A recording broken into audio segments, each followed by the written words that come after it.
Eventually, I fell down and must have lost consciousness. When I woke up, I no longer felt like I was asleep, for I was not in the least refreshed. There was a taste of bile in my mouth.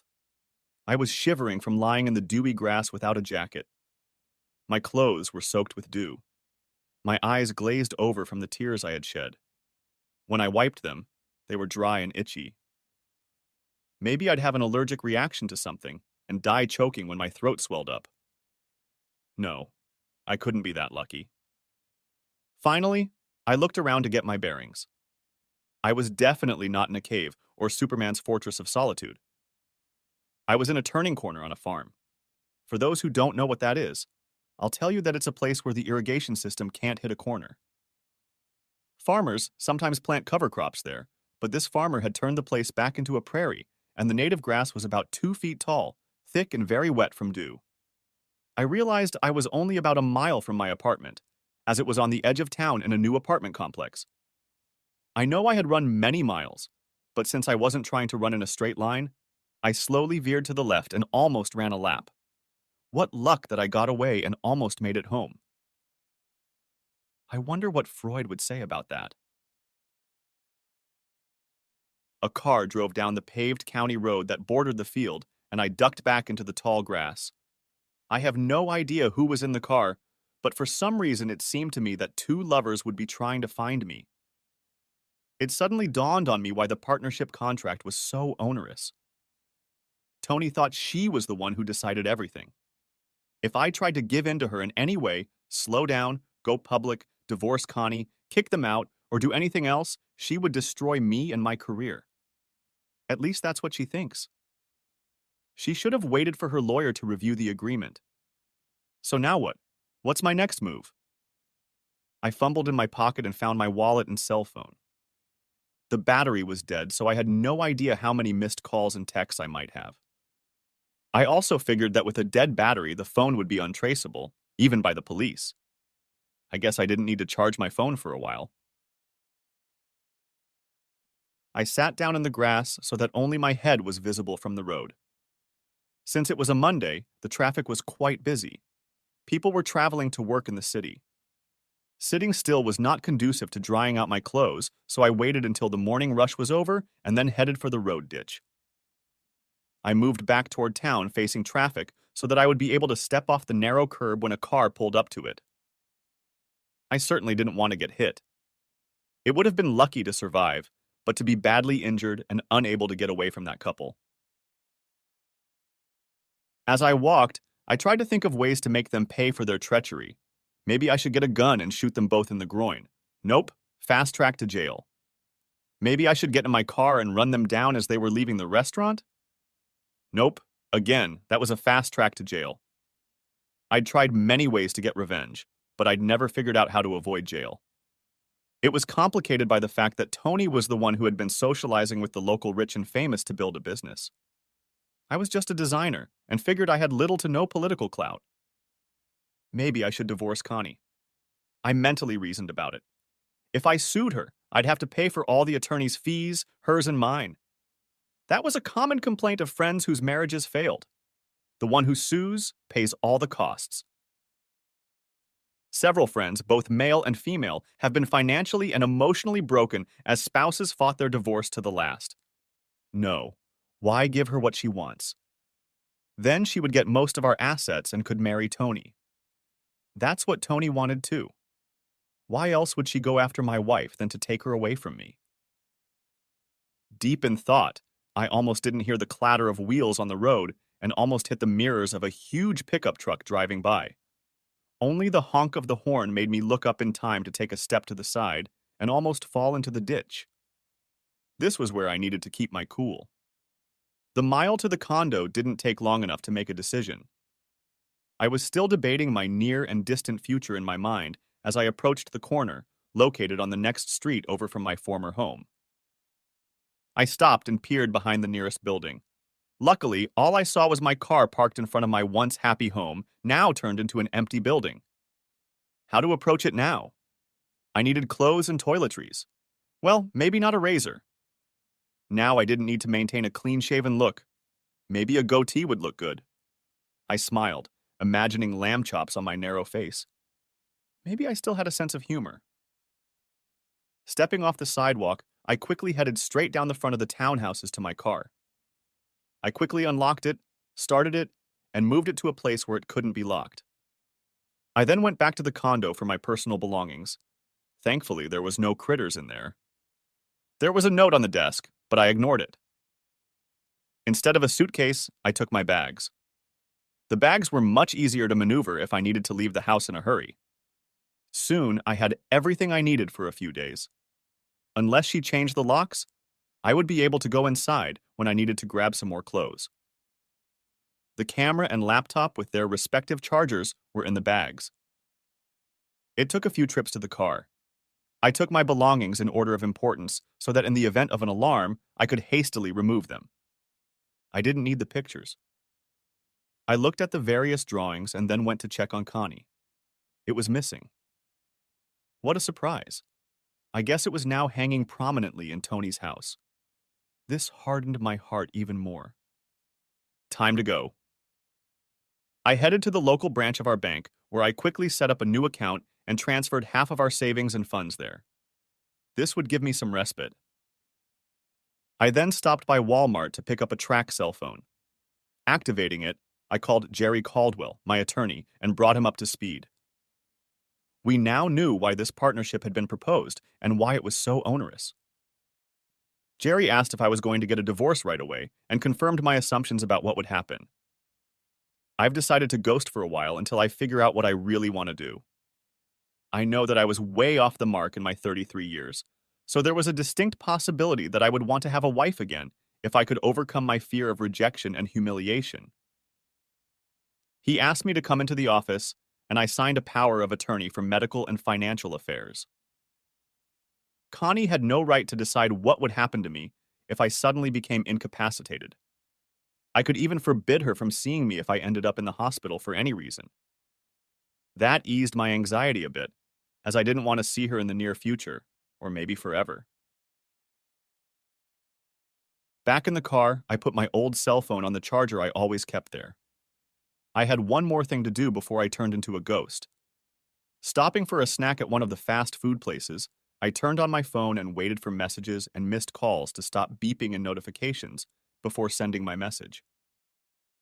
It was addressed to my boss, Tony Lapiro. Short and simple. I'm quitting immediately. Send Constance my last check with vacation and sick leave balances. Do not attempt to contact me. This phone will be disconnected as soon as possible. Another short and simple message was sent to my wife. You can contact me through my attorney, Jerry Caldwell. He has my power of attorney in case you need or want to dispose of the apartment. I've transferred half of our checking and savings accounts to a separate account. Hitting the send button, I took the battery out of my phone and tossed the whole thing in the nearest trash can. I then called my cell phone provider and gave up my phone. This will save Constance money every month. So where should I go? There were still clothes and other things in the apartment, but I figured they were just things. I could replace everything and probably live without it all. I needed a job and a place to hang my hat, even though I don't wear it that often. I couldn't rent a room in a motel, at least a decent one, because they would require a credit card. Constance could track me down if she wanted to, and that would lead to something I wasn't ready for yet. A confrontation. I was still a wounded animal looking for a place to lick my wounds. I knew I shouldn't try to get a job as a graphic designer, at least locally. Maybe I should hang my shingles and become a one-man store. Maybe later, but right now I just needed something to keep me busy and make some money to live on. I didn't feel like wasting fuel on the road, so I went to the county park on the river about 3 miles out of town. There, I could park under a tree and sit in the shade, contemplating my next steps. I still wanted to hurt Tony somehow, but at the moment I couldn't think of a way to do it. Late that night, I did decide to call Jennifer White at the office. When I was put through to her, I got straight to the point. Jen, this is Cal Sanders. I just wanted you to know that I resigned this morning. Tony did something so vile to me that I can't stay there. Whatever she says about me leaving, it's only because she seduced my wife and wants to get her for herself. I will miss you all and my work, but like I said, I can't stay there. Jennifer hurriedly replied, Cal, I'm sorry. I didn't recognize the number you called from. Should I keep it a secret? Yes, please. I got rid of my old cell phone and will never use that number again. I'm also leaving town as soon as I decide on a destination. I probably won't be making any more calls. Well, let me bring you up to speed. After Tony must have gotten your resignation letter, it was like she went crazy. She ranted and screamed for quite a while until she finally called a meeting. She said you were taking some time off and that she would get you back to work as soon as she contacted her attorney. I don't know what she meant by that. I just know that nothing seems to get done today without your input. I know you're all good at your jobs. You'll do just fine without me. I had to leave my phone conversation with Jennifer as Jerry was trying to reach me. Cal, it's already starting. I was just contacted by Miss Lapiro's attorney. He demands that you return to work immediately, or the contract penalties will be enforced to the fullest extent. I have to say, I almost burst out laughing when he called. I don't know if he is either incompetent or just not paying attention. I told him he needed to reread the partnership agreement. I thought he was going to have a stroke because I didn't agree to send you back to Zapiro's. He continued, and I chuckled. The grief of losing my marriage didn't stop me from seeing the humor in what was going on. Also, I have been contacted by one Constance Reynolds Sanders. She wishes to give you some messages. Are you prepared to receive them? No, I have nothing to say to her, nor do I need her platitudes. The whole thing is still too raw. I'll put them all in your personnel file. When you're ready to read them, I'll send them to you or email them to you if you so prefer. I agreed, and he excused himself, saying he would contact me again after he got the information from Tony or her attorney. He was still chuckling, anticipating the fireworks. I got out of the car and walked along the riverbank. Where it sloped down to the water, I stopped and just watched. Small twigs floated by. On the calmer stretches, where the water was slowly bubbling near the shore, small water bugs skipped by. I tossed a couple small twigs into the stream. The water was moving faster in the center of the river than near the edge. I sat down and thought about how this happened. I didn't care why, I just tried not to think or remember. I thought Connie was going to be my partner in life and for life. We had grown so close over the years. I hoped we would become like my grandparents, so close that no one would even think of one without automatically thinking of the other. The complete harmony at the end of their lives made them happy and content until the very end. I don't know how long it took to reach that state, but it was the only way I ever knew them. Now, however, I found that I did not know her at all. She could have betrayed me and had betrayed me without feeling any guilt. If she had come to me in the beginning and told me she was thinking of having a relationship with a woman, I might have just granted her wishes. No, it was the sneaking around, and Tony's conversations in which she enticed me with her affair. Both showed extreme disrespect for me. I needed to do something, anything, before I let this whole situation overwhelm me. But where to go and what to do? Finally, a rational thought occurred to me. Why not do something so out of the ordinary that I would be even harder to track down? Typing Belldairy's number into a search engine, I called Nancy. Hi, Nancy. This is Cal Sanders from Zapiro's. How are you today? We exchanged pleasantries, and then I got down to business. I'm looking to expand my horizons a bit. Don't you have an opening for a city boy who wants to learn more about agriculture? I think expanding my knowledge base would be good for my job, and considering the area we live in. She immediately agreed and inquired when I could join them. I told her tomorrow, and she was excited. Cal, that's great. All of us in agriculture, especially in the livestock industry, are in a constant battle with vegans and vegetarians for all the misinformation they spread about how animals are used for food. You could be a great spokesperson for the industry. Although I doubted I could be a spokesperson, I knew I could direct any future design work toward fighting misinformation. Since it was getting dark, I decided to head out to the rural community where the dairy was located. If need be, I could drive all night. This turned out not to be too optimistic. Around 3 a.m., I was close to Renardville, my destination, but dozing off at times. Fortunately, there was little traffic. I finally pulled into the parking lot of a convenience store, moved into the passenger seat, and leaned back. The jacket became my blanket, and soon I was asleep.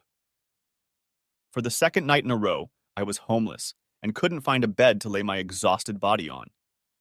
At least I wouldn't wake up with soaked clothes. Shortly after dawn, I woke up awake and sore.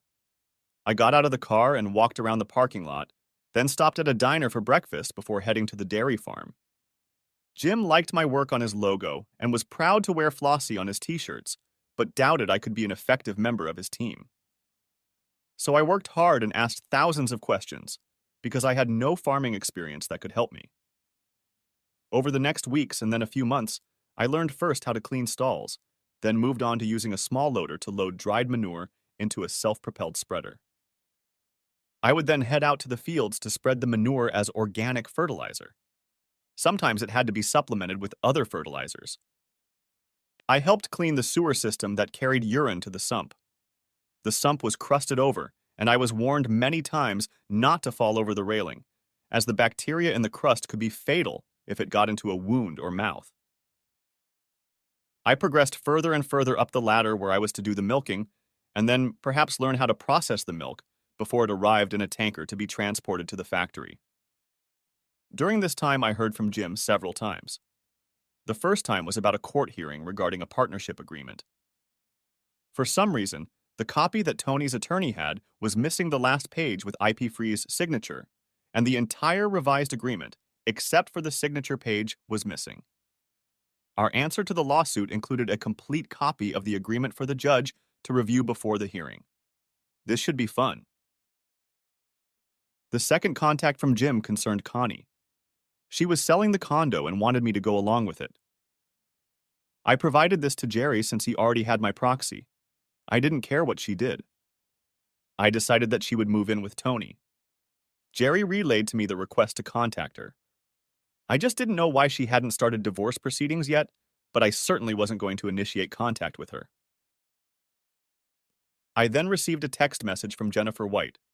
She was fed up with Tony, and she was not alone in her displeasure. According to her, after I left, Tony had turned into a nasty autocrat. Work was suffering and clients were unhappy with the results.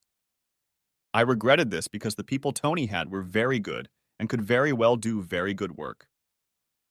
Sometimes dissatisfaction with the boss carries over to the results of the work.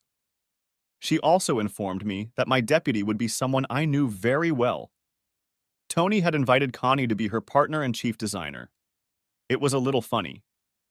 Connie had education, but lacked design flair and imagination. In addition, she had no executive experience. A couple days later, Jennifer texted and asked when I was going to open a new store. The entire team was ready to leave without warning. She believed that Connie and Tony were almost intentionally trying to make the team's lives so miserable that they would contact me and try to get me back. Her words were, "Tony goes around all day saying, 'If only Cal was here, there wouldn't be any problems.'" She also said that Connie just sits alone, if only in the office with Tony since no one wants to talk to her. The whole team figured out the relationship between the two, and everyone was not happy. Jennifer didn't try to talk me into coming back. Then it was time for the partnership hearing. Jerry informed me that I had to attend. Although the judge would likely rule in my favor, if I didn't attend, he could charge me for it. I made sure to keep my goatee groomed. My hair was pretty shaggy by then, as I was too busy to go to the barber. But heck, why mess around with my hair if I wore a cap all day? I lived in a bunkhouse on a dairy farm, so there was a definite bovine odor in my suit, even though I had showered that morning. Since the hearing was at 9 in the morning, I left the dairy at 4, so I could make the 4-hour drive to the site and unwind a bit. By the time we entered the courtroom, my suit was a little wrinkled. Connie and Tony were seated along with Tony's attorney. Connie looked a little, how shall I put it, pregnant. It had been a few months since I had left and she already had a little belly. I was wondering who the donor was. Yes, I'm sure she was going to claim it was me. Too bad, but until she divorces me, I'm not obligated to support her offspring. Tony seemed pretty pissed off. I decided to go in with my lawyer, smiling in counterbalance. I may look like a hayseed, but that doesn't mean I can't be happy.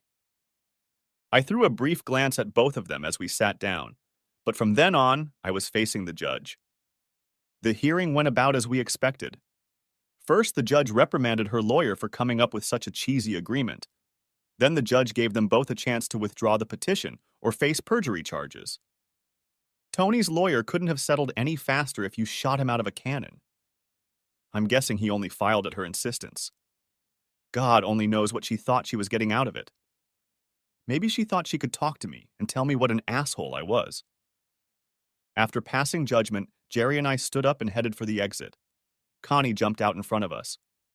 Wait, Cal, I need to talk to you. I'm pregnant and you're the father. When are you coming home? I didn't answer anything.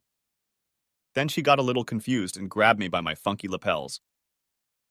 Please, I'm your wife and I have rights. You need to talk to me. I need you here by my side. Come home and let's work this out.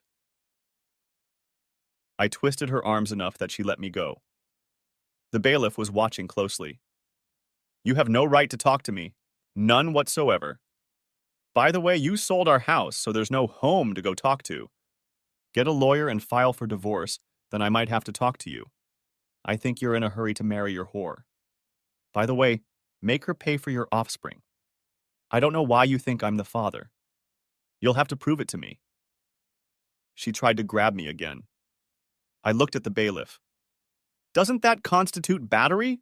Or is it assault or false imprisonment? I don't want that woman touching me at any time. He hurriedly walked over and led Connie away. All this time, Tony just stood still. Finally, she spoke up. I can't understand why you would be so cruel to a woman who loves you. What kind of person are you? I'm the kind of person who doesn't share.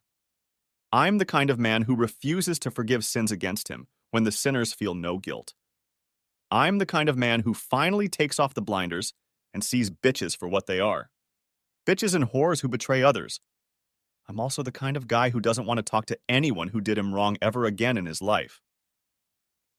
I walked out of the courtroom, headed to my car, and returned to the only home I had left. One where cows and most people weren't judged. Nancy and Jim Bell had become sort of surrogate parents, or at least kind aunts and uncles since I'd come to work for them. I explained to them why I was on the run, so to speak, and why I didn't want to pursue design in the near future. They understood, but didn't quite agree with me. Apparently, Nancy really wanted me to be an industry spokesperson. I'd be lying if I didn't admit that I still kept my sketch pad next to my bed. The rooms in the cabin were small, but there was privacy. Quite often I'd fall asleep late with ideas in my head, or wake up at odd hours to do some sketching. Yes, the ideas came about a campaign for the dairy industry involving Flossie. Nancy and Jim needed someone else to be the lead, someone with a recognizable name. That person also had to be camera-friendly. That, of course, wasn't me. One day I mentioned that I had some ideas for supporting the dairy industry, and Nancy almost jumped in surprise. What do you have? When can I see it? You have to let us in. I smiled at her. Soon. I'm working up concepts so you can hand it to whoever you want. A milk or beef tip would be good for starters, as it can be adapted to any animal. You could even substitute chicken or pig and deliver the same thing. Right now, it shows Flossie on it. When the storyboard is complete, the ad agency can take it and bring it to life. They will find the right celebrity voice for the narration and the right looks for the model. I won't copyright it, so there's nothing stopping you from using the entire design as you see fit. She hugged me until I reminded her that I had a paying job to get back to. She smirked and clapped me on the back. Like your boss is going to fire you. Fine, go to work and take care of this project. Jerry finally got the paperwork regarding the separation agreement. Connie was demanding a lot of alimony. I refused, and he sent the papers back unsigned. Then, the divorce papers came, and now she was demanding even more money and spousal counseling. Jim objected that she had a relationship with Tony and that I did not recognize the parentage. a request for DNA was made. The judge deferred the matter until after the birth of the child. The potential child support amount was reduced because of my low salary. I was making no more than minimum wage at my dairy job. I received room and board pay that was not included on my income tax return, so it didn't show up on any divorce papers. Anyway, I finished the storyboard and pitched all my ideas to the Bells. They joined the dairy board, made their presentation, and it was unanimously accepted. Soon, the money was allocated. Some of my drawings of Flossie were going to be used as models in CGI animation. To voice Flossie, they found a country music star who had grown up on a dairy farm, who was well aware of how hard it was to fight the vegan crowd. Another celebrity with a deep country accent was chosen to voice the other parts. And then came the ultimate surprise. They chose a former model, now heavily pregnant, to be the center of attention for this and future commercials. Yes, Constance Reynolds Sanders was to be the face of the dairy industry. Nancy explained that they were going to do a lot of pictures and video clips of her, a pregnant woman, consuming dairy products to help the fetus develop. After the baby was born, commercials would be made showing the benefits of dairy products for the baby's development. Nancy knew that the baby might turn out to be mine, but that didn't interfere with their plans. If Constance's baby didn't fit the role, they would search for a suitable star who could grow into a model child if necessary.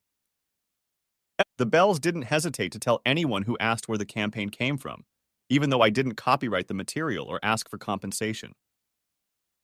One day, my bosses at the Dairy Council delivered a check for $10,000, and other meat councils sent representatives to discuss with me how to adapt my ideas to their needs. I soon needed an office, as the small bedroom in the dairy was too small to conduct business and sleep in. The bellhops bailed me out again. There was an old, small commercial building in Reynardville that had been vacant for a long time.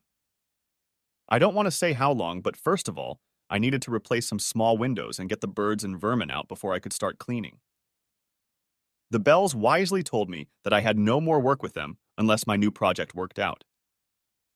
They did so with a smile and a comment that I needed to get back to doing what I do best. I registered the name Agri Design Solutions, contacted my banker and accountant to open the appropriate bank accounts and get the appropriate tax numbers for the business. A check for $10,000 was deposited into the new account. My phone number was listed as the number for the business. I also made sure I had quick access to the internet so I could respond to emails or text messages on other meat boards as needed. Early one morning, I put on my dirty clothes as I needed to do some deep cleaning in my new office space. Fortunately, it also had a small apartment that I was going to live in the near future. I was surprised when I unlocked the door and saw that the space was not only shiny from the cleaning fairies, but also filled with mismatched office furniture. It seemed that at least 10 people could comfortably work here, and there was still room for conferences and meetings. As I stepped outside, I was completely at a loss for words and realized that there was a new sign painted on the front window announcing that this was the home of Agri Design Solutions. I walked back into the house and headed for the living area. I assumed I would have to spend all day cleaning up in there, but again I was amazed at the transformation. Everything had been cleaned and the space was filled with used but very sturdy furniture. I also had guests coming over. Nancy and Jim stood there with huge grins on their faces. They quickly introduced me to the mayor and the head of the Area Chamber of Commerce, who organized the cleaning and furnishing of the space. As the mayor said, "We live in a dying city. Any new business needs all the support we can give." The head of the Chamber of Commerce seconded that statement and handed me a list. "These are local farmers and ranchers who want to talk to you as soon as possible. They've seen the Bells branding themselves and want to join their ranks." He pointed to one name. "This lady is on the Soy Advocacy Board and wants to discuss how to better market soybeans. Even though vegans are in favor of soy, the average person has a negative perception of it." I was humbled and stunned. "I thank you all, but I'm just one person. I don't know if I can fit it all in quickly. I also thank you for furnishing the space to make it look like there are several people working here, but I don't think that's possible right now. I just started a business after all." Nancy pulled herself together. I don't think you'll have any trouble getting help, because I've been in touch with one of your former coworkers.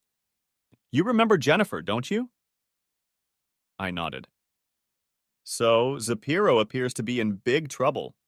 The last payroll didn't go through and all the employees are gone. According to Jen, without your guidance and inspiration, everything fell apart. That's why we brought Constance on board. She saw the writing on the wall and left. Unfortunately, she maintains her personal relationship with, what's her name? Oh yeah, Tony. But she doesn't work there anymore. She took a breath while I comprehended this news and then continued. Long story short, as soon as I told her you were starting a new design company, she wanted to know how to join it. She and a few others will be here tomorrow. The rest of your old team is working on either moving here, even in vans if necessary, or working remotely through Zoom. I needed to sit down. Luckily, the dining chair was sturdy and I collapsed onto it. I couldn't find my voice, trying to line up all my comments and concerns. It's one thing to start a new business as the sole owner and sole employee, but having multiple employees, some of whom are moving a considerable distance, on your first day of business is very daunting. How should I proceed? I voiced my concerns. Nancy waved her hand at me as if it wasn't worthy of discussion. I have someone who will help you get started on the job. She'll be here later if you'd like to talk to her. The others apparently knew of this person, as they all nodded in agreement. I nodded in agreement. The mayor quickly got on the phone. Looks like I need to take some kind of command. Everyone chuckled as I continued. Do we have any coffee here? I think we should all have a cup and then head to the lovely meeting area I saw in the front, where we can sit and relax while discussing all you've accomplished. I was used to small-town life, but I was unprepared for what happened next. The mayor's call brought a huge group of people to my new business office. Coffee, tea, and lemonade were soon on the table, and cakes and Danish pastries of all kinds were on another table. People came and went throughout the morning, all with the same welcome message. Names were called. A few I recognized from the list of potential customers. Most of them told me they wanted to talk business when I was ready. Finally, the mayor, Tom Blevins, brought in a particular person to introduce me to. Cal, this is my daughter, Emily Tocklin. She is very qualified to help run your business and has just moved from Detroit to live here. I believe she may be the person you need. Again, I was speechless for a few moments. You remember Constance, my wife? She's a beautiful woman with a modeling career. Emily is no match for Connie. I regretted not bringing a notebook because I needed to capture the essence of this true vision of beauty. And when I started talking to her, she had no idea what kind of vision she was. She was the most down-to-earth and organized person I had ever met. We sat among a crowd of well-wishers and had a deep conversation about how and where I plan to grow this company. She immediately made a to-do list of things that needed to be accomplished for us to really get started. As we talked, I felt right at home with her. We also discussed my marital status and the reasons for it, and she informed me that she had just left her husband when he came home and stated that he wanted to move to a bigger house where he could bring his 2 girlfriends to live with them all. He wanted her to call these women sister wives and for them all to share and share equally. Emily disagreed and moved out the next day and returned to Renardville. Her divorce was recently finalized. She had 2 young children to take care of, but her mother was helping with childcare so she could focus on agri-design solutions. We decided to hold off on salary discussions until later, as the rest of the town still wished us well. The next day, Jennifer and 3 others showed up for work. We didn't have full internet access yet. The cable guys seemed to take forever to install the equipment and connect the room, but we were able to use a tablet to communicate with the others. One of my main goals was to get to know new and potential customers better than just a quick meeting. Immersing myself in the dairy business helped inspire me to create an advertising campaign. I offered to do the same with each client. The designer assigned to the client was to work in that area until the business was well researched. He would then design for that company. Some disagreed, But when I talked about my ideas for the milk board and how it was the springboard for this new company, everyone had to admit that my idea had merit. As we continued to work, it soon became clear who was and was not supportive of my direction. I introduced Emily as the office manager and talked about how her job would change as we moved forward. I honestly admitted that I was not a business person, and she had experience that would help us not burn out if we just partnered with her. Emily then took over the meeting and got to work on how timesheets and expense reports would be kept and filed. Lists of potential clients, starting with other meat boards, were sent out, and teams were created to see if my original idea would work or if we would start from scratch and come up with exciting and dynamic campaigns for each organization. It didn't take long for our new teams to get to work. At least one member of each team went incognito to learn about the industry as quickly as possible. This gave us new and interesting insights into each genre, which was reflected in the proposed campaigns. The beef and pork councils each committed $10,000 to make their campaigns a priority. This gave us a little breathing room for labor and other expenses. We also quickly placed logos at some small local businesses and farms, which brought in a few dollars to help. I knew this was inevitable since I could no longer keep my location a secret, so I wasn't surprised when the bell over the front door rang one morning and my soon-to-be ex-wife made herself known. One of her commercials had aired, and I figured she was now a celebrity and expected special treatment. I was surprised when she didn't act like a diva, but simply asked if she could see me. Emily came out to intervene when I was in the conference area with a new client and frantically sketching out ideas. She had already realized that I needed to focus on my work, and she needed to focus on running the business. At the beginning of the day, we would meet and discuss how we thought the day would go. At the end of the day, we would meet again to criticize and work on solutions. I think the conversation started like this. Hello, my name is Emily.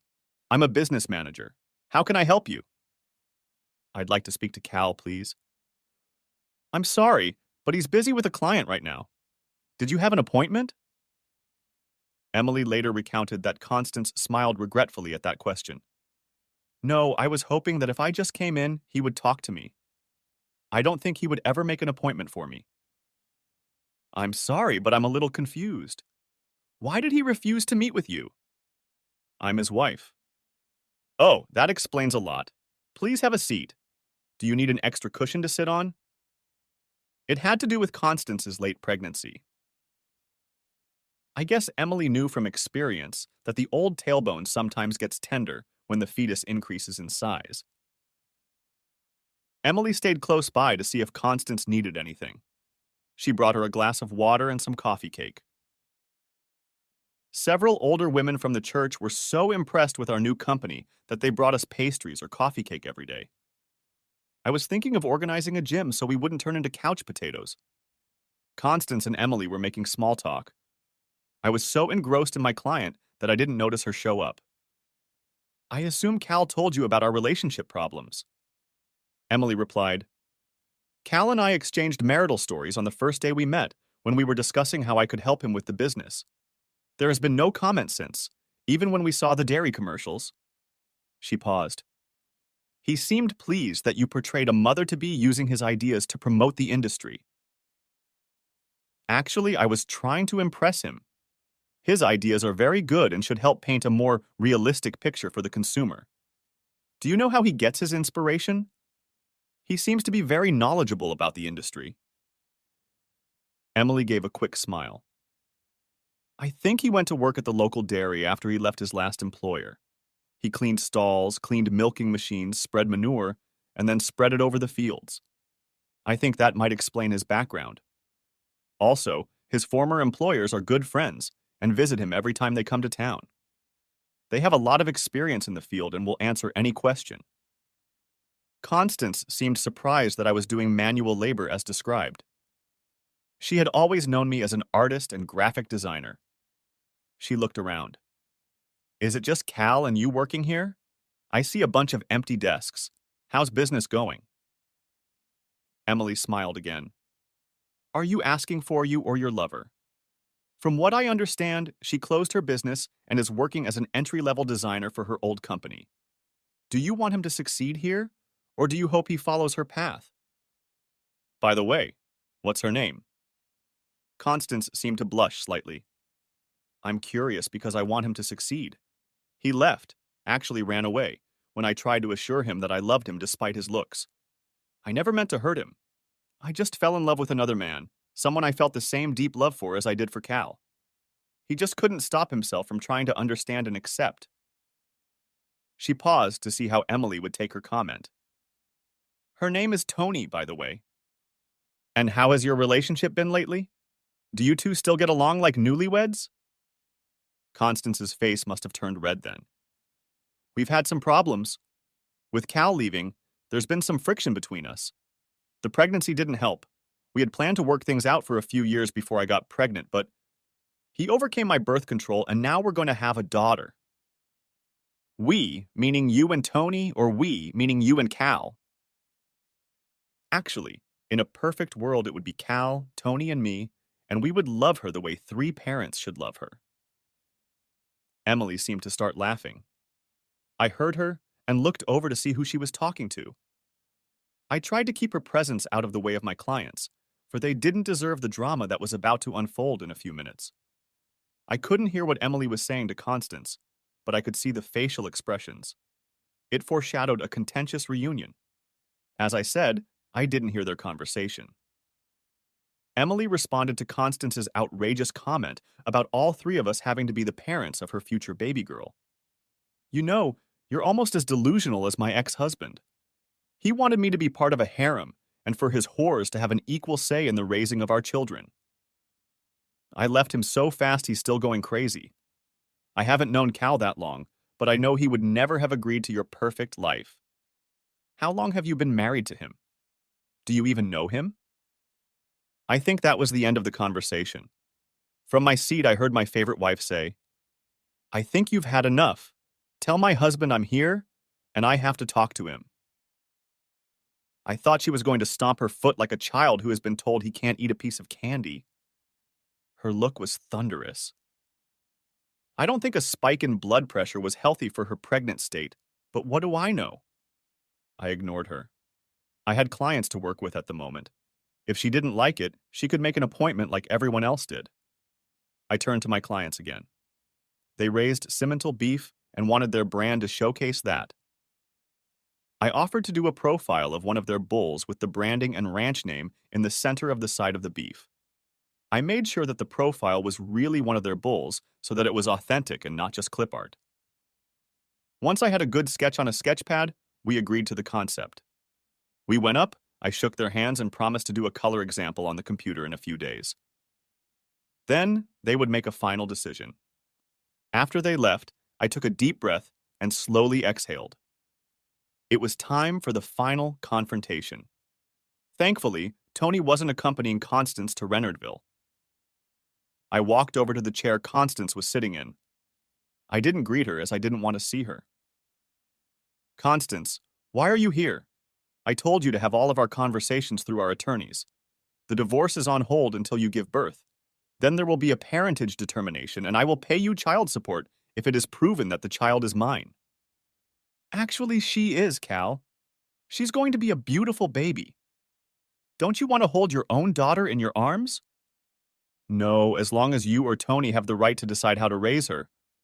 I don't think you're a good enough role model to raise any child, and after Tony and you screwed me over, I don't think she should be around any child at any time. God only knows what ethics and morals you two will teach her. I see nothing but destruction in her future. That's why you need to come home, Cal. You could teach her and show her ethics in action. You could be the one person to set her on the right path. Yes, I would have been her nanny and caregiver while you and Tony flaunt your loose morals and lack of ethics every day. Sorry, but no thanks. You're just going to abandon your child? So you say. I promise you I haven't had another man since we became exclusive. Yes, I know how good your promises are. You once promised to leave everyone else, and now you can't live without your new love. We'll just wait and see if you've had any other man besides me. You know that's not true. I would never cheat on you. I had to laugh. If it's not cheating, then what is it? But I love her and she loves me. It can't be cheating if you're doing it with the person you love. I shook my head. She was deluded, plain and simple.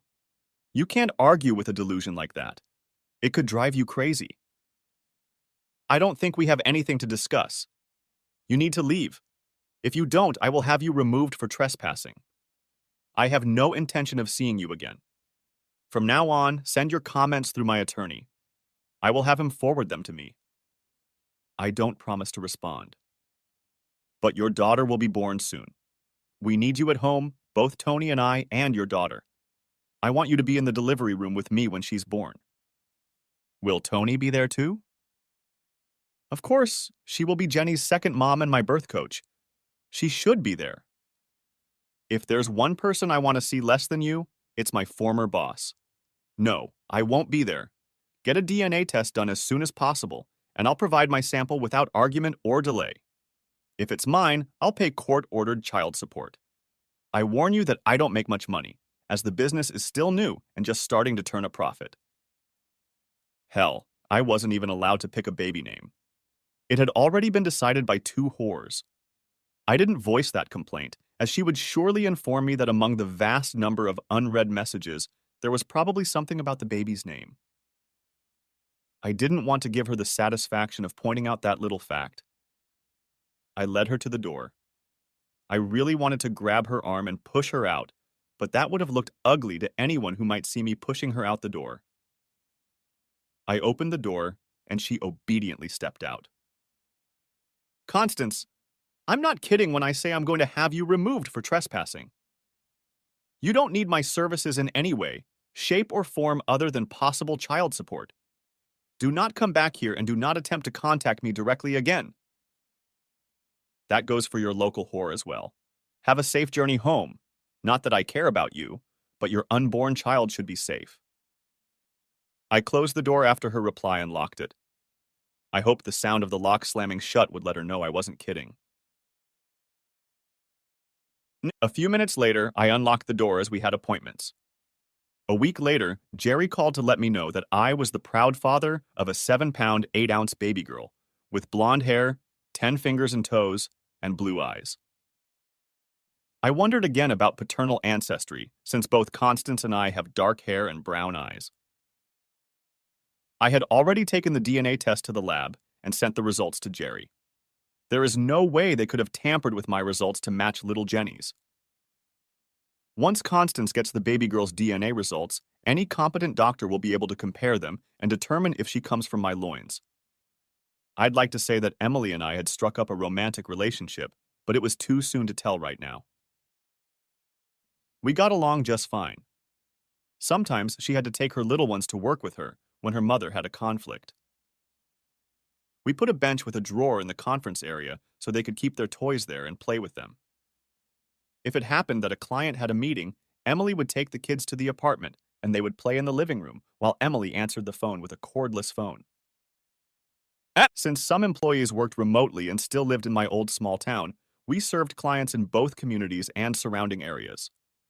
The number of accounts was growing. Immersing ourselves in various business interests was also paying off. We were able to point out some of the lesser-known details of the industry to help educate the public and sell the concept at the same time. Weeks went by. Finally, Jerry filed for divorce. The DNA test results conclusively showed that I was Jenny's biological father. I was prepared to pay the ordered child support and sent a monthly check to Constance as soon as Jerry confirmed parentage. The day of the hearing came. Constance requested marriage counseling. Jerry called Constance in first and made her talk about the lesbian affair and how they kept it from me. He then called Tony and made her confess that she had been informing me of the affair as it unfolded, keeping Constance's name secret. Jerry then had each of them confess that they had tried to make me a de facto slave through the partnership agreement and in fact had finally admitted to the affair, believing that I had signed the agreement. After Jerry tore them apart in the dock, he sat down and whispered, "Do you want primary custody of the child?" I didn't know what to answer. It hadn't occurred to me that I could prevail on the child's mother. Why do you ask? Was my only response at that point as I tried to make a quick decision. Look at the judge, Jerry said. That man is furious. If he could charge them with a felony for what they did to you, he would. Now is as good a time as any to ask about it. Separate custody is at least a given. The judge really had a sour face as he listened to opposing counsel try to minimize the damage the two women had admitted to. I nodded at Jerry. That kid needs something better than those two. Take action. When it was his turn, Jerry stood up and addressed the judge. Your Honor, due to the confession of my client's wife and her lover about how they tried to manipulate him into agreeing to their unusual proposal for a living arrangement, and because this was an unplanned pregnancy that both women testified was the subject of their disagreement, my client is amending his divorce petition to include full custody of his daughter, Jenny Sanders. He is willing to grant free visitation to the child's mother, Constance Sanders, but requests that the other party to this disastrous marriage, Miss Toni Lapiro, be denied any contact with the child. That statement exploded like a grenade. All three of them, the lawyer, Constance, and Toni, jumped up and began explaining, complaining, and yelling all at the same time. For a few moments, the judge banged his gavel, demanding silence. They fell silent but remained standing. The baby was in a carrier and asleep during all of this. After a quick whispered conversation, the lawyer spoke up. Your Honor, Mr. Sanders didn't care about the baby. He resisted and ignored all communications regarding the pregnancy and subsequent birth of his own child. He refused to have anything to do with Mrs. Sanders during the difficult stages of the pregnancy and delivery. In fact, he had not seen the child prior to this hearing or even held the child in his arms. We don't believe he should be granted anything more than supervised visitation. Constance threw me a startled look and suddenly stood up. Your Honor, I want to be heard. The lawyer frantically tried to silence her and sit down, but the judge chided the lawyer and let Constance speak. Please speak, Mrs. Sanders. I warn you that you are testing my patience and treading on very thin ice. She nodded. I apologize for the confusion, Your Honor, but I do not support the idea of a father supervising a child.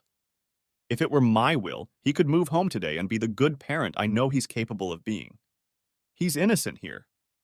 I'm not ashamed of my lifestyle, but I apologize for the way Toni and I developed our relationship and our failed attempt to get Cal to accept it. The way we did it hurt him more than we intended. The judge gave the lawyer a hard look when he tried to object to his client's testimony and tapped her gavel on the wood to emphasize her displeasure. Then please tell me, Mrs. Sanders, why did you file for divorce? In your note, you indicated abandonment and callous disregard for your feelings. Did your husband threaten you or Miss Lapiro? Did he make you feel unsafe in your home? Has he hit you or done anything to hurt you in the eyes of your family or friends? Your Honor, I filed for divorce on the recommendation of my attorney and Miss Lapiro. We have not been able to get Cal to respond to all of our attempts at communication so that we can address some of the issues that Cal has. We were hoping that this would get him to go to counseling and give us a chance to let him know that he is loved and cherished by me and Toni. The pregnancy was unintentional and certainly unplanned, but if it helps him heal, it will be an additional consideration in my attempt to stay married and maintain my relationship with Toni. As for threats against me or Toni, he has done nothing more than have us kicked out of his new place of employment for trespassing. Your husband's attorney cites that the pregnancy was the cause of the disagreement between you and your lover. Is that true? Since the pregnancy was not planned, it took us some time to come to terms with it. We didn't plan on having a child for a few more years. But, like other parents who had to quickly come to terms with the news of a baby, we have accepted my daughter and are working on becoming the parents she needs. Are you talking about yourself and Mr. Sanders or yourself and Miss Lapiro? At the moment, I'm talking about myself and Miss Lapiro. I'm hoping Cal will agree to the requested visitation rights to be able to participate in her upbringing if he can't accept our relationship and move home. I whispered to my attorney. Ask her about the house, where she lives, etc. Also, why she sold the apartment when I was helping to make the payments. The judge seemed to read my mind, or at least my lips. Mrs. Sanders, where do you currently reside? I live with Tony in her apartment. Did you and your husband have separate quarters while you were living together? Yes, sir. We had a condominium that we lived in. What happened to that property? I sold it after Cal left. Why? You couldn't afford it after he left? Was it too much of a financial burden for you? She blushed. It was a bit more of a burden since Cal's income had dropped significantly, but he transferred money to our bank every month. I decided to sell the house so that Tony and I could run the household together, since we love each other very much. Did you make a profit on the sale of the house? Yes, sir. Cal and I had lived in it for 7 years, so it had accumulated a certain amount of capital. Did you share that capital with your husband? She hesitated a little and blushed with embarrassment. No.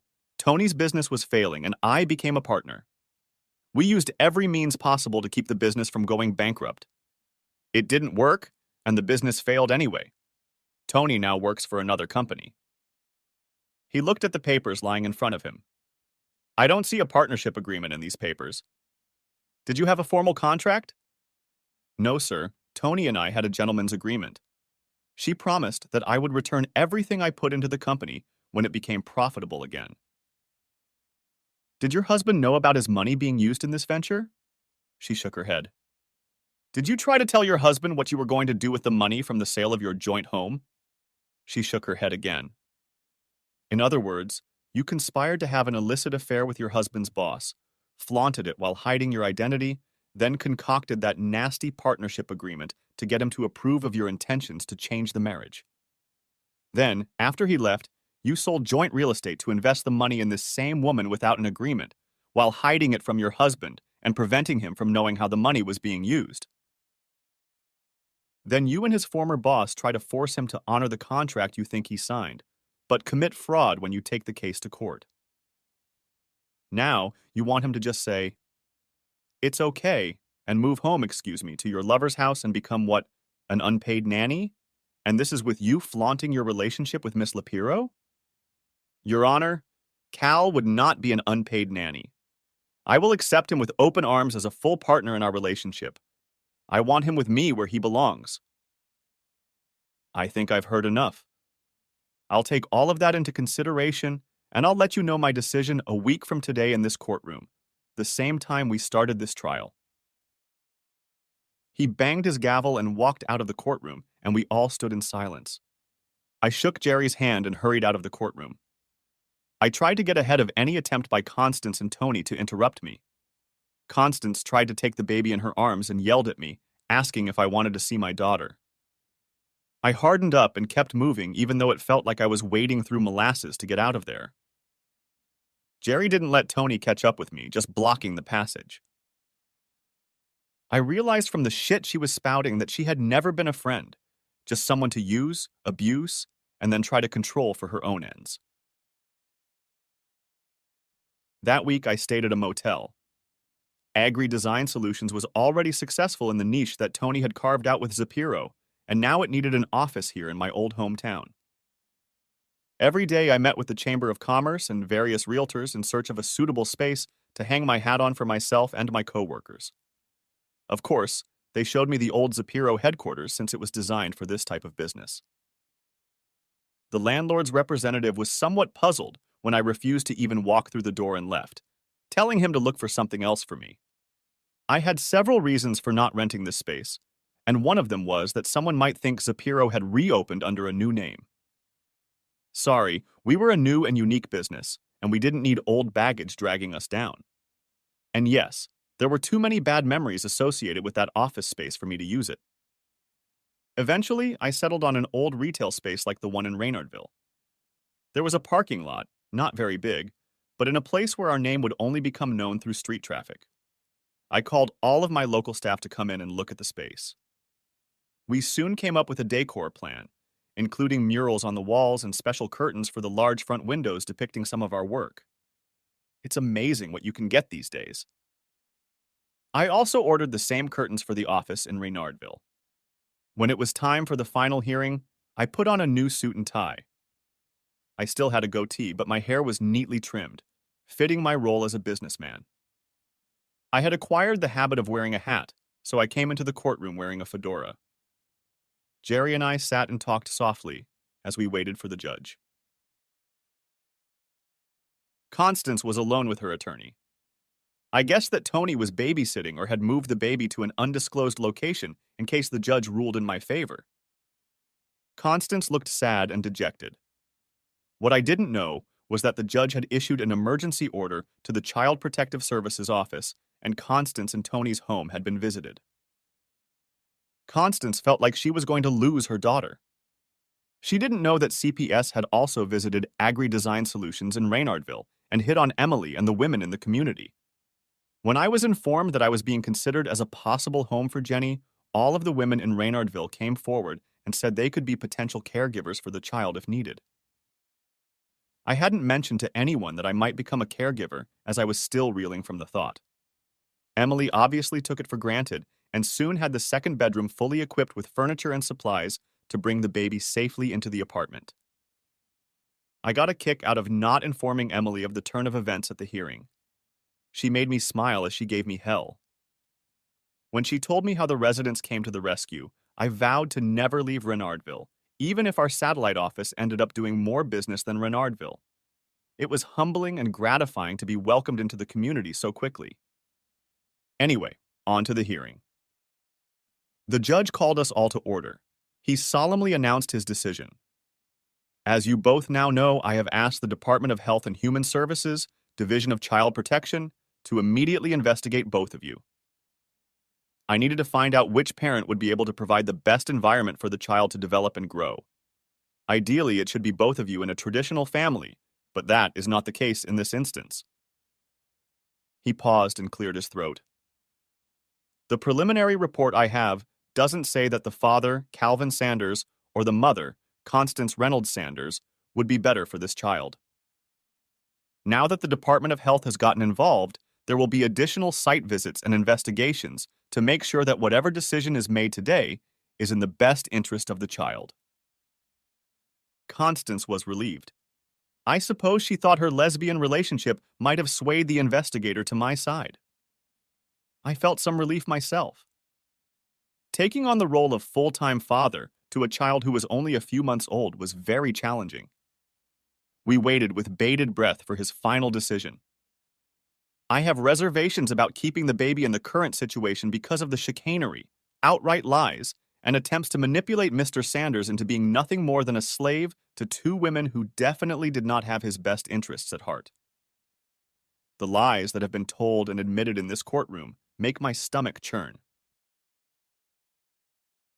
If I could find a violation of the law in this marriage and breakup fiasco, I would have had the district attorney file charges against you, Mrs. Reynolds Sanders and Miss Tony Lapiro by now. I find you despicable and wonder what place your daughter will have in your lives. I also doubt Miss Lapiro will be able to influence a child when she has no remorse for stalking and seducing you and destroying Mr. Sanders' happy home. I see that she has not come to support you today. Why, Miss Reynolds? Constance's attorney quickly conferred with her client. Your Honor, Miss Lapiro is watching the baby today, as it was thought that emotions might run very high and disturb the baby. The judge hummed. That is the only commendable thing you have done lately, madam. I also have my doubts about giving custody to a man who has shown no interest in his child, other than paying the recommended child support since his birth.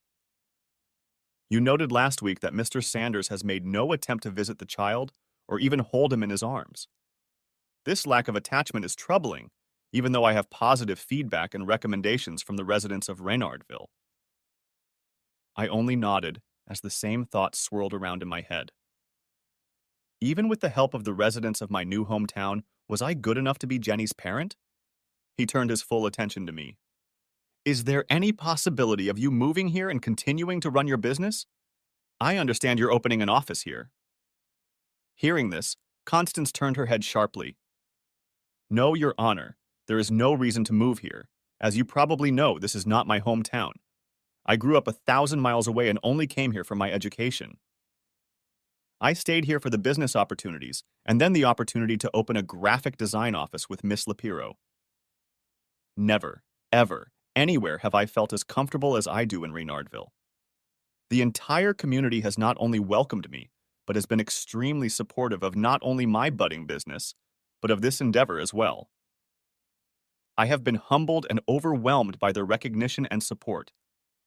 I can't in good conscience leave there. He nodded. At this time, I am authorizing the dissolution of the marriage of Calvin Sanders and Constance Reynolds Sanders. I am also ordering the Department of Health and Human Services to conduct further investigation into the welfare of the child, Jenny Sanders Lapiro. For the immediate future, standard visitation with the child by the father, Calvin Sanders, will be limited to 1 day a week and every other weekend. When the child is 6 months old, custody will be split, and the child will be with Mr. Sanders 1 week out of every 3. At the end of the first year of life, I will revisit the issue of visitation and custody, and I'm inclined to split custody. 2 weeks with Mr. Sanders and 2 weeks with Miss Reynolds Sanders. I am also issuing an order that the child's name be changed from Sanders Lapiro to Sanders. I was shocked. I hadn't heard that Constance had legally formalized Jenny's last name as Sanders Lapiro. Another insult thrown in my face. I could feel the rage building in me. Courtroom or not, I was about to unleash all my rage on my wayward ex-wife. I think she felt it as she sat in her seat and clung to her lawyer for protection. I could barely hear the rest of the judge's words. I also order that Tony Lapiro is not to be alone with the child under any circumstances. She will not care for this child.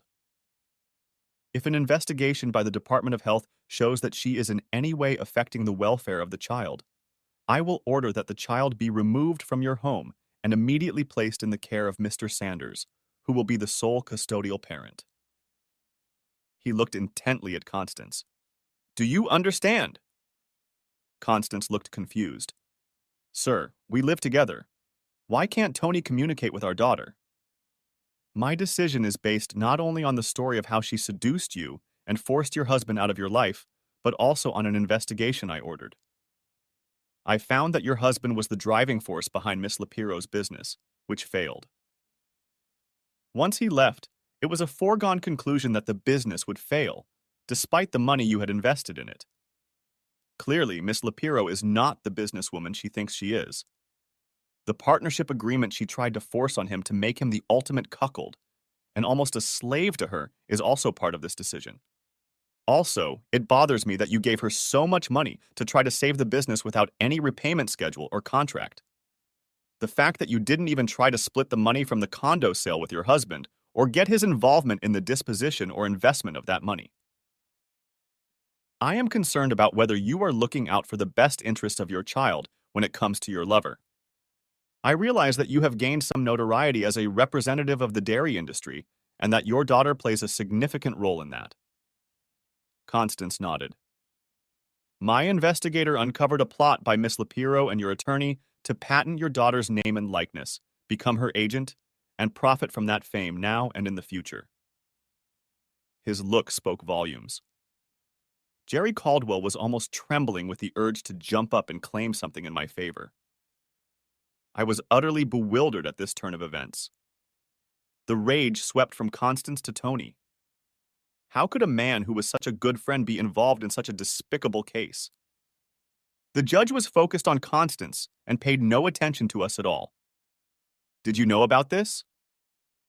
Constance looked as puzzled as I was. She looked at her lawyer. He couldn't return her gaze and looked away. She shook her head. I'm sorry, Your Honor, but I assumed Jenny was represented by my agent. I signed the contracts, not Tony. I have no idea what her plan was or why she was doing this. The judge nodded. As to your living arrangements, I cannot determine where or with whom you live. I can only rule that Miss Lapiro is not to have unsupervised contact with your daughter. He turned to me. Mr. Sanders, I also cannot demand that you take this opportunity to get to know and establish a relationship with your daughter, but I will tell the Department of Health that I will recommend that Jenny Sanders be placed in the foster care system if you do not establish a family relationship with her in the event you need to remove her from the home where your ex-wife resides. Do you understand? Yes, Your Honor, I understand, and I will work to start dating as soon as possible. He nodded and hit the gavel on the pad, signaling the end of the hearing. Jerry turned to me and grinned. Now you're single, at least for 60 days, and free as a bird. Congratulations. I nodded and gave him a half smile. That kind of thing only favored lawyers. I was still hurt and angry. I wanted nothing more than to crush Tony with my bare hands, and this coming from a guy who never had to defend himself physically. I've certainly never been in the military or special forces. I hadn't practiced martial arts, and I didn't even know any tough guys who could fulfill my request if necessary. Jerry stood in the aisle as the judge invited opposing counsel forward to speak quietly. However, we could still hear him. Son, I want you to know that I am turning over all information about this disaster to the Bar Association. Expect to hear from the lawyers soon and be prepared to surrender your license. The lawyer looked duly chastened and only nodded his head. When he turned around, Constance was already in his face. How can you call yourself my representative? How can you do this to me? Are you trying to steal my daughter from me? She didn't let him answer before slapping him and turning to me. Cal, wait, please. I'm asking you to listen to me. I paused. I was going to have to deal with her for as long as we had a daughter in common, so I might as well start accepting that little fact. I didn't have to talk to her, though. She could just talk to me. Jerry stopped next to me and nodded. Please forgive me. I had no idea what Tony was doing or trying to do. I don't understand it at all. I'll abide by the judge's decision, even if it means I'll be living alone again. I won't deny you if you want to see Jenny. Furthermore, I want you to come to the condominium and meet her right now. Today, if you want.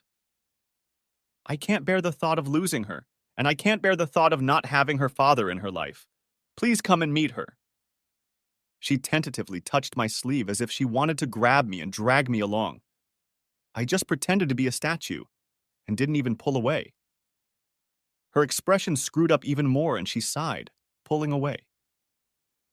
I was hoping that once you recognized Jenny, you'd forgive me and maybe even let me come back to you in some form. I still love you. With an impassive look, I shrugged. She realized what she was talking about and backed away. Jerry stepped in. Miss Reynolds, why don't we arrange a neutral place where Cal and Jenny can meet? I will say on Cal's behalf that it is inadvisable for Miss Lapiro to be present at such a meeting, and that no contact should be attempted at this time. Constance nodded, then brushed away a few tears as she realized how she had been addressed. Part of my paperwork insisted that she revert to her maiden name. Now the last name Sanders would not be used by her or Tony if they married. They then arranged a time after lunch at a local park where I could see my daughter. Now, as I write this last part, I wish I could say that everything turned out sunshine and roses. But, as in real life, it turned out to be much more complicated than that. Jenny was very resistant to me. She cried every time I tried to pick her up until she was 3 months old. Finally, she got used to me. The visit went according to plan.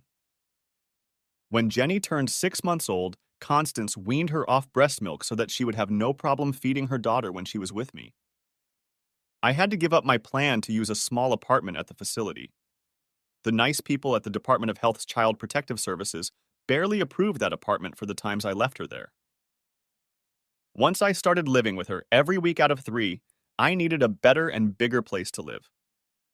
Once again, the people of Reynardville stepped in and found a very nice home for Jenny and me. Constance moved out of Tony's, but I believe they got together whenever Jenny was with me and on those rare nights when Constance managed to find a babysitter. She made sure that Tony had absolutely no contact with Jenny. Jenny remained a child in commercials for the milk board, and Constance and I made sure that the money transferred into her account was invested in her future education and then into adulthood. I paid the required child support when Jenny was with Constance and put the same amount into a trust account when she was with me. Was I dating Emily? Emily decided a relationship with her boss wasn't kosher and decided to look elsewhere. I, on the other hand, found my next love in the most unassuming way possible. At a time when I could only see Jenny on weekends, I would make the 4-hour trip to where Constance and I lived. I rented a small apartment so that I would have an address for surprise visits from the CPS investigator. I figured the stress of the long drive would make Jenny more reluctant to meet me, so I'd leave early so I had time to see my staff. The business was growing and I needed to find an office manager. A little prickly little girl named Karen came into my life. She was no more than 5 feet tall and weighed about 100 pounds. She couldn't be called beautiful like Constance or Emily, but she was just beautiful. She had applied for the office manager position and had interviewed well. I was just wondering if she could keep my local design group focused and productive. I gave her a chance, and she took the reins, and along with Emily, got everyone working even better than before. Karen was my age and was also in a broken marriage. Her husband had gotten his secretary pregnant and left Karen, leaving her with 2 young children. When I first met the little ones, they immediately started calling me Uncle Cal. We danced around each other for quite a while. Until one Thursday afternoon, I walked into the office. I had already taken care of all the local business and was getting ready to take my usual desk to focus on work when Karen came up to me. I usually came in on Friday, made my inquiries and any necessary decisions. There weren't many since I had Emily and Karen, and then worked on my projects. I may have been the boss, but I was also the lead designer and had to put my best foot forward. This week, I showed up on Thursday to consult with Jerry Caldwell about incorporation and was ready to work until the appointed time. Karen came over and tried to sit her tiny back on the corner of my desk, but her height was not enough. After bouncing around a bit, she managed to grab onto the corner and wiggle around until she got comfortable. After that, she ruined my day at work, but changed my life.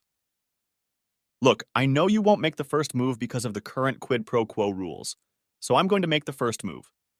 I think you're interested in me, and I'm certainly interested in you. If it helps us, I will submit a letter of resignation to make it more convenient for you to meet with me. I hope that's not necessary, but it is what it is. How would you like to have dinner at my place tonight? I may be a little naive when I remember what Constance and Tony have done behind my back, but I hope I'm not stupid. A very pleasant-looking woman who knew her worth and wasn't shy about expressing it was asking me out on a date. I immediately agreed to a date at her house.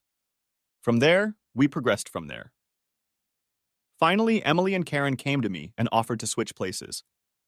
Karen wanted to be with me the whole time, and Emily was ready to date again and wanted to be in a bigger place with more choices. It was quite ironic when she chose one of my designers. Karen moved to Reynardville, but right into my house. We were married a couple months later, and her kids started calling me Cal instead of Uncle Cal. I wasn't trying to replace their father, as he wasn't a deadbeat dad, just foolishly had an affair and made life difficult for himself. When Jenny was 2 years old, Tony tried again to take control of her future. I don't know what her motives were, but the court quickly granted me custody and allowed Constance free visitation. Constance finally broke up with Tony when Tony found herself pregnant. It turned out that Tony wasn't the devoted woman Constance needed. Constance moved closer so she could see Jenny more often.